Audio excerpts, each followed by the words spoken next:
paz do Senhor. Amém. Sou sempre eu, a vossa irmã Maia, e vamos dar continuidade no declamo da palavra do Senhor no livro de Atos dos Apóstolos, e o capítulo é o 17. Amém. E nos diz assim: então Paulo e Silas passaram pelas cidades de Anfípolis e Apolônia e chegaram a Tessalônica, onde havia uma sinagoga judaica. Como era o seu costume, Paulo foi à sinagoga e durante 3 sábados seguidos discutiu as escrituras com o povo. Explicou as profecias e provou que era necessário o Cristo sofrer e ressuscitar dos mortos.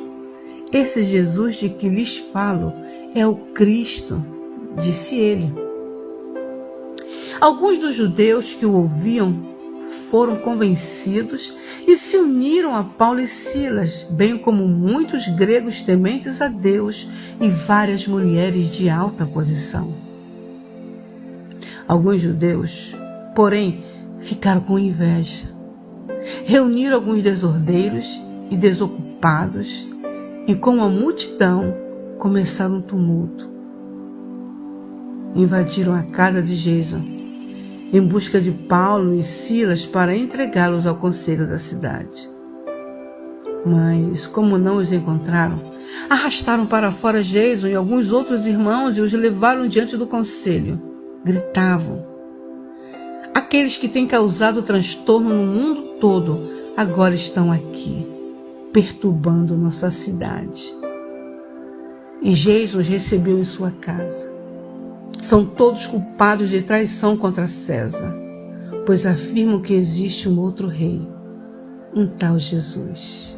Vou acrescentar eu alguma coisa de mim mesma. Nós somos chamados seitas aqui na Europa, infelizmente, porque nós chegamos pregando o evangelho da palavra de Deus. É um evangelho que incomoda porque nós pregamos sobre a idolatria, pregamos contra isso e contra alguns conceitos que foram confincados, na mente das pessoas e as impedem de realmente encontrar o verdadeiro Jesus. Mas é isso aí, nós somos chamados para levar a verdade. E a verdade, para muitas pessoas, não são aceitas. Não são as verdades aceitas no coração de muitas pessoas, como aconteceu aqui. Ok? Mas vamos lá dar continuidade. E Jason recebeu em casa sua. São todos culpados de traição contra César, pois afirmam que existe um outro rei, um tal de Jesus. Ao ouvir isso, o povo da cidade e o conselho se agitaram. Então os oficiais obrigaram Jason e os outros irmãos a pagarem fiança e depois o soltaram. Ao anoitecer, os irmãos enviaram Paulo e Silas a Bereia. Quando lá chegaram, foram à sinagoga judaica. Os judeus que moravam em Bereia tinham a mente mais aberta que os de Tessalônica e ouviram a mensagem de Paulo com grande interesse. Todos os dias examinavam as escrituras para ver se Paulo e Silas ensinavam a verdade. Como resultado, muitos judeus creram, assim como vários gregos de alta posição, tanto homens como mulheres. Mas, quando os judeus de Tessalônica souberam que Paulo estava pregando a palavra de Deus em Bereia, foram até lá e criaram um alvoroço. Os irmãos agiram de imediato e enviaram Paulo para o litoral, enquanto Silas e Timóteo permaneceram na cidade. Os que acompanharam Paulo o levaram até Atenas e depois voltaram a Bereia com instruções para Silas e Timóteo irem ao encontro dele o mais depressa possível.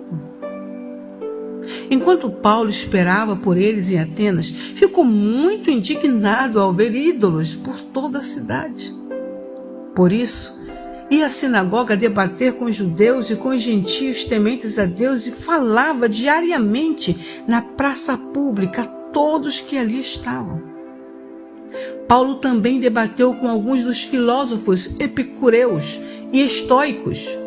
Quando lhes falou de Jesus e da ressurreição, eles perguntaram: o que esse tagarela está querendo dizer? Outros disseram: parece estar falando de deuses estrangeiros. Então levaram Paulo ao conselho da cidade e disseram: pode nos dizer que novo ensino é esse? Você diz coisas um tanto estranhas e queremos saber o que significa. Convém explicar que os atenienses, bem como os estrangeiros que viviam em Atenas, pareciam não fazer outra coisa senão discutir as últimas novidades. Então, Paulo se levantou diante do conselho e assim se dirigiu a seus membros: homens de Atenas, vejo que em todos os aspectos vocês são muito religiosos, pois enquanto andava pela cidade reparei em seus diversos altares. Um deles trazia a seguinte inscrição: ao Deus desconhecido. Esse Deus que vocês adoram sem conhecer é exatamente aquele de que lhes falo. Ele é o Deus que fez o mundo e tudo o que nele há. Uma vez que é Senhor dos céus e da terra, não habita em templos feitos por homens, e não é servido por mãos humanas, pois não necessita de coisa alguma. Ele mesmo dá vida e fôlego a tudo e supre cada necessidade. De um só homem, ele criou todas as nações da terra, tendo decidido de antemão onde se estabeleceriam e por quanto tempo. Seu propósito era que as nações buscassem a Deus e, tateando, talvez viessem a encontrá-lo, embora ele não esteja longe de nenhum de nós. Pois nele vivemos, nos movemos e existimos, como disseram alguns de seus próprios poetas, somos descendência dele.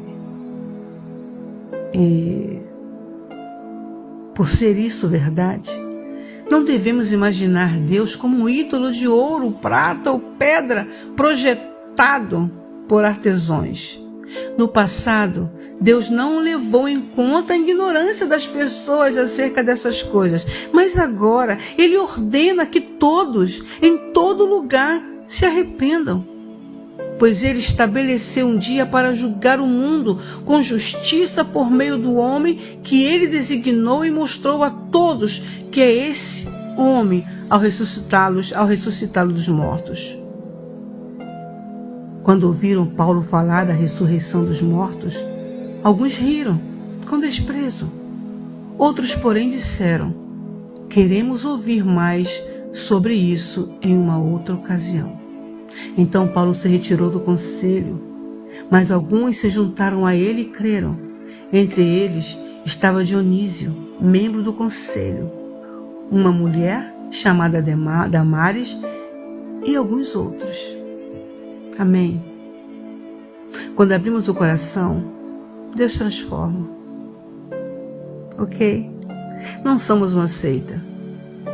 Somos somente pessoas que o Senhor transformou a vida e nos disse: ide e pregai o Evangelho a toda criatura.